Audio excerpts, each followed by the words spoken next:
So glad to have you on Richard Mwenje exclusive at a time when so much is happening in the country.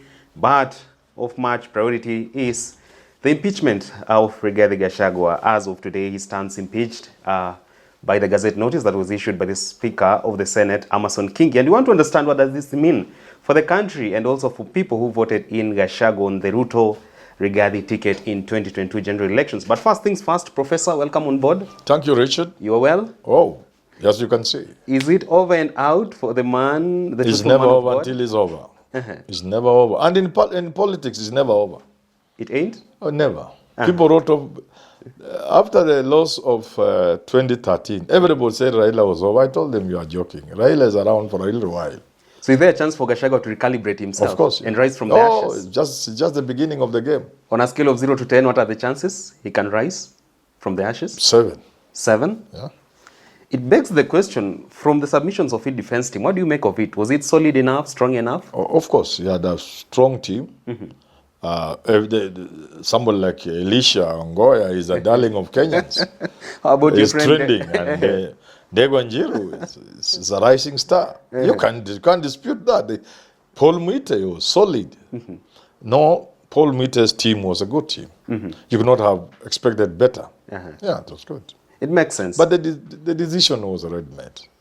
All this was an orchestrated doom for Gachagua? Yeah. The decision was already made. Let's talk a bit about the move of the motion to impeach Rigathi Gachagua, and that is Kibwezi West Member of Parliament, Mwengi Mutuse. Yesterday, after Gachagua's impeachment, he said he's going to go down in the annals of history as the first Kenyan to move a motion that has ousted a sitting deputy president. For this, do you think it will be a plus for the political future of Mwengi Mutuse? Certainly what he's saying is true. He's the first person to move a motion in Parliament in that nature, and especially under the new constitution. But since he's a young man, I will also, and he's my friend, you know, I will also sadly remind him of the people who flagged out in Jonjo. Charles Njonjo?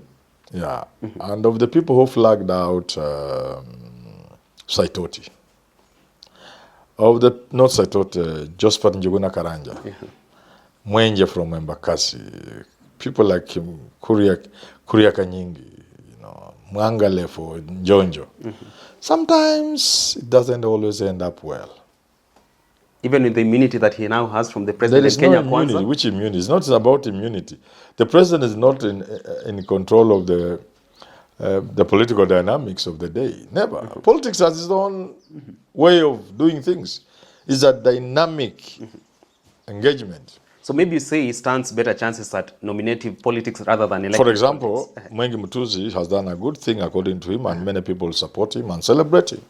But for sure, he cannot become MP for Kibwezi West again. 2027, another term? And even if I were him, I would not even try. So those are facts. Those are facts. Oh. Yeah. There's also another fact. Which is not a very good thing, but again, there are higher ideals he might have stood for. Oh. To him, removing Gachagua could have been a higher calling. And he was willing to take whatever risk that came with it. All right. Yeah.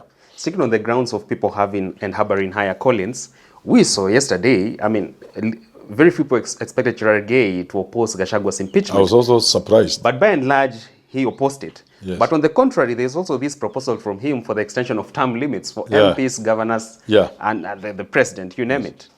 It begs the question, is this part of that long con? Because they believe, why should Chege, at the same time he's opposing Gachagua's impeachment, he's passing down the carpet another proposal? I think he could have been doing two things. To remove the sting from the narrative that the Kalenjin are not just betraying the Kikuyus and the Gema community, but they're actually stabbing the Gema community in the back. So to remove the sting in that narrative, a prominent Kalenjin would then oppose the bill. And if you saw the demeanor of Cheruiyot, it fits into the same thinking. They don't want to come out as the ones impeaching Gachagua. And that's why they went to look for somebody else. And a lot of the defense didn't even come from them. So that's how you can understand the Chege unimaginable support. And secondly, like you say, it is to buy the goodwill for this motion of extension of term limit. And could there be an author behind this proposal other than Cherargei? Do you think there's that? Of course. This thing is too big for him. Too big for Cherargei? Whose handwriting shouts loudest in this proposal by Cherargei? Your guess is as good as mine. These are difficult times. We don't want to mention names. People associate you with bravery and people are in the mood to slay others. This is the time you lie low a bit. So people have smelt blood.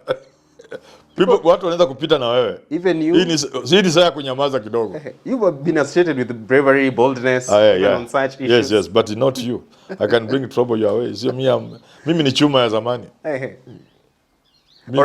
There's nothing you can do to me. I mean, what will you do to me? But you have my interest at heart. You have your interest. Me, I'm an old man. I'm already useless. Following Gachagua's impeachment yesterday, this is what your friend Moses Kuria had to say to the people of the mountain. Yes. That my beloved house of Mumbi, in 2022 we paid external debts by voting for a non-Mount Kenya candidate. Time has come for us to complete the debt-paying season by paying our domestic debt through supporting for our Meru and Embu siblings to lead us. History will judge us right. Take it from your economist son. Literally, the clarion call from Moses Kuria is for the deputy president position to go to Embu or Meru community, because they believe they have been playing second fiddle. Oh, domestic debt now. Yeah. They believe that the other communities under the Gema umbrella have been playing second fiddle to the Kikuyu. Yes. Do you think that's wisdom from Moses Kuria? It is wisdom, but warped up logic. How so? It is. I don't think that's how the ground will see it. Yeah. Politics doesn't work through reason in that manner. No. Otherwise, the world will be a better place. So politics has its own dictates. It doesn't follow logic. So by Gachagua being ousted and going for another person, should it be Rungu Kangata, Ndindi Nyoro, or even Kithure Kindiki, will that be now a case of sacrificing your firstborn so that you unceremoniously embrace the lastborn? Does it work? I don't think the Gema community, especially the Kikuyus, I don't think they will buy it. So if I were Ruto, I will think very hard about who I give this thing. If you were him, would you take it out of Mount Kenya region? Gachagua's replacement? It will be a risk. It will be a risk. I don't know, but it will be a big risk. But the argument right now is that whether Ruto goes for Mount Kenya for Gachagua's replacement or not, the damage has been made. Yeah, that's what I'm talking about. There is, as an economist, you know the law of marginal utility, marginal returns, and so there's very little to get from Mount Kenya. The community is ashamed of itself. They feel like banging their heads on the wall. How could we do this? How? Regardless of them still having their voice in the government of the day, Ndindi Nyoro, Ishungwa. Those ones don't mean nothing to the community. The community doesn't relate with those people. That's why I want to tell you, Ruto could very easily go for a reset in the attempt to get back the community. And because human beings easily forget, it could work. He could go for Mtai Ngunyi, Mtai Kagwe, people like Kimemia, straight from the Uhuru Park. Uhuru people. Bring them back on board, one after the other, in a reset. And the community can now begin to believe that once more they are part of government. Yeah, but not with Ndindi Nyoro, not with Ishungwa. Those ones, they don't resonate with the community. No, the community doesn't feel represented enough by their presence in government. Not even Mwangi Kiunjuri? Mwangi Kiunjuri, yeah, that's what I say. Mwangi Kiunjuri, yeah, because he's not mainstream. Like where Ndindi Nyoro are. He has not done those things Kina Ishungwa have done. He has shown evidence of toughness that can give the Kikuyu some semblance of, yeah. So when it comes to the success... So actually, basically, the decision has already been made. So what we are discussing here is a waste of time. Inconsequential. It is consequential. The closest peak that Ruto should go to in Mount Kenya would be Moses Kuria, Mwangi Kiunjuri, and the Uhuru boys. Moses Kuria is on that list? But now, because of the way he talks, that leaves Mwangi Kiunjuri, and then you go straight outside the stable, outside the kraal, and you get Mtai Kagwe, you get Kimemia. You even Peter Munya. You see now those people? Kinakiraito Murungi. Now you bring them back, you reassemble them. That's how politics works. Okay. Yeah.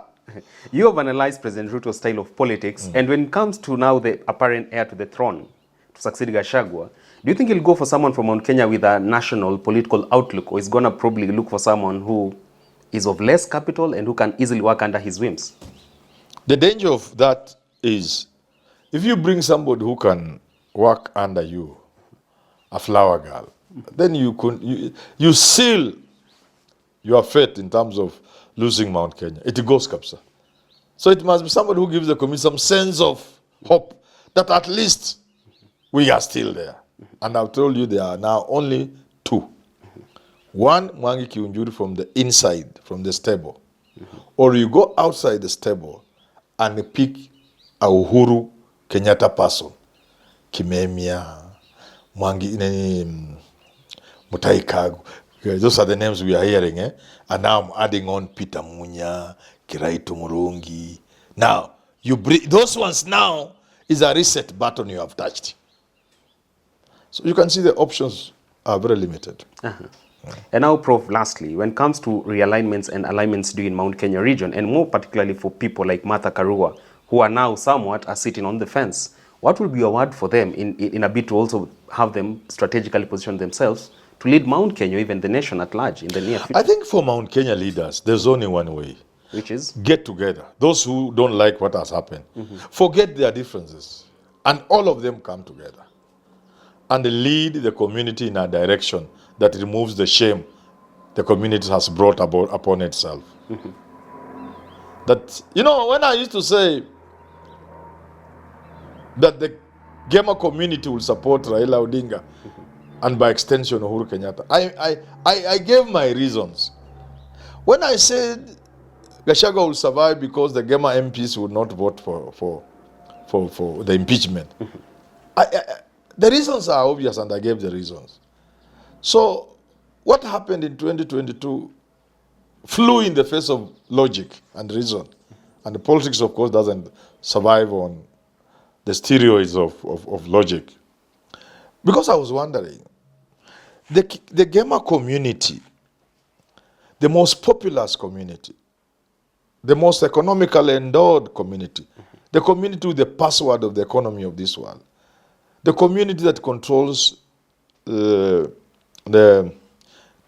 capital city, the community that contributes most significantly to the GDP of this country, the community that controls agriculture and everything else. I asked myself, can such a community allow itself to go in the direction they were going? I asked myself, and I asked people, is the community of Mau Mau that fought for independence, that produced the first president? Now a pale shadow. And I asked myself, would the Kikuyu, the Gema community, allow itself to go that low? And these questions looked empty, and people insulted me. But that's where the Gema community now finds itself. The shame is written all over their faces. They're asking themselves hard questions. How could we have allowed ourselves to get in this position? So I think, therefore, when you ask about Martha Karua or any other Kikuyu, Meru, Embu, Chuka, Daraka leader, it is just about addressing that law. How low they went and allowed themselves to go. The shame they brought upon the entire community. They must address that. There's no better way than working together. There must be a very serious Limuru conference. Limuru 4? Whatever, Limuru 10, 3, but wherever it will happen. How soon should it come on board, that Limuru conference? In politics, you have to take advantage of the time, of the mood, of the wave, of the feelings of the people. So it's time, if Martha Karua and the rest want to make an impact in the politics of this country, they have to work together. And they have to be part of the movement that wants to change this country. Part of the movement that wants to deal with Raila and Ruto. That way, it will not matter whether they produce a presidential candidate or not. And should that journey start by parties like Jubilee and now Kenya moving out of Azimio, now that Raila is in government? Those are the things they have to do. That's part of the journey. They must walk that journey by making certain very hard decisions. Today, if not Say yesterday. we don't have na Kenya, na Kenya means nothing. Jubilee, what? All those things mean. What matters is the house of Mombi, Nyumba ya Mombi. Nyumba ya Mobi. Agekoyo, Ebu, and Meru, and so on, and maybe meaning Akamba. They must move together, just as indeed other communities are moving together. With their Mudamaki leading. Yes. And I can see Uhuru Kenyatta playing a very big role in that. But again, politics and business and, the Kenyatta family, their interest is more business than politics. So if Raila is already containing Ruto, and Ruto has no time to harass the Kenyatas, Uhuru may not be useful to these people. They should be prepared for that. Yeah, he may not be useful to them. He could maintain his pin drop silence. Yeah, he'll just continue with his business now that that's how the world works. Unfortunately for those of us who keep dreaming of a better world. It may not come this soon. It's not easy. All right, there you have it. That point takes us to the wrap of today's conversation, discussing a raft of issues in Kenya's political landscape and governance arena. Let's do this again tomorrow on Richard Mwenje Exclusive and on Tuesday on Business Glide. Until then, do enjoy the rest of your viewing. Get me engaged on X and in TikTok at Mwenje Richard.